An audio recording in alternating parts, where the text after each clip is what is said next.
wakes up one morning and he's suddenly arrested. He's never informed what he's arrested for. He has to navigate his way through an opaque legal bureaucracy he doesn't understand, and his lawyer doesn't seem to be on his side at all.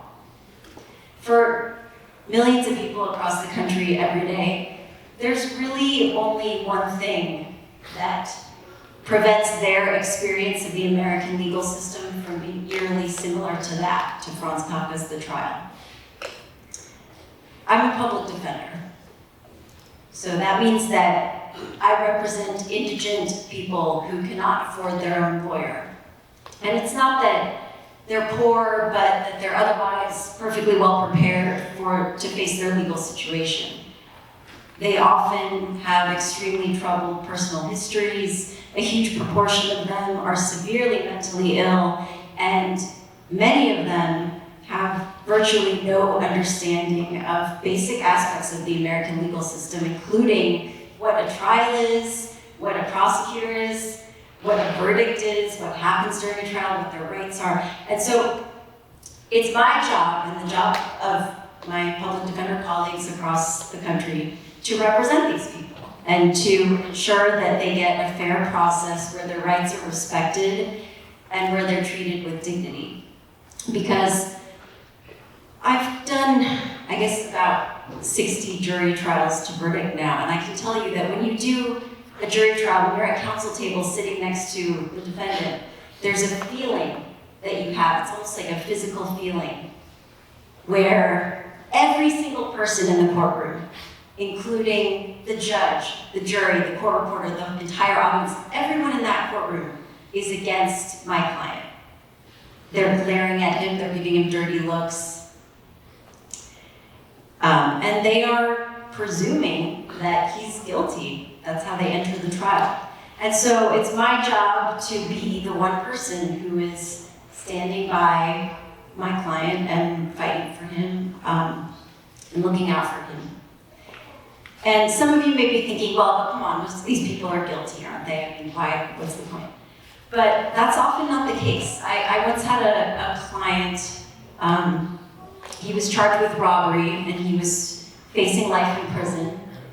And the two eyewitnesses in the case were 100% certain that he was the guy who did it. They ID'd him.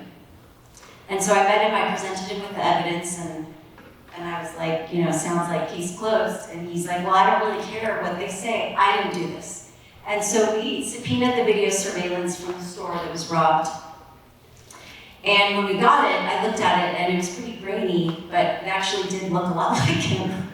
And so I showed him the video surveillance, and I was like, what do you have to say about this? It kind of looks a lot like you.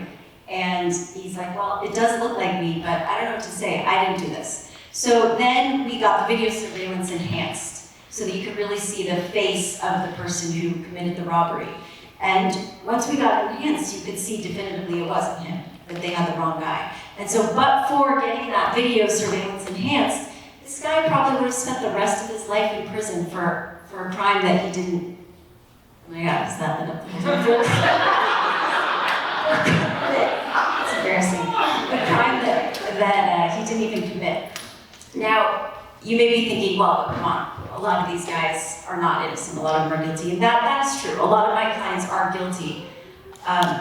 But it's just as important that we respect their constitutional rights and protect them as well, because otherwise, police and prosecutors, they start to cut corners in a very dangerous way. For example, I had a case recently where the police report read as follows. We saw a black woman walking with a bicycle at night, so we detained her for a bicycle theft investigation. Anyone see a problem with that? So then they detained her, they searched her, they found drugs on her, they took her to jail, they charged her with possession of drugs. The case got to court, I met her, I read the case, and I argued to the judge that her case should be dismissed because the drugs they found on her were the fruit of an illegal detention and illegal search. And the judge agreed and dismissed the case. And somebody afterwards said, well, that doesn't seem right, because she got off on a technicality. But I don't see that as a technicality. I see that as, what kind of society do we want to live in? Do you want to live in a society where the police can just go up to anyone on the street for any reason and just stop them and detain them and search them for no reason at all? Because where does that end?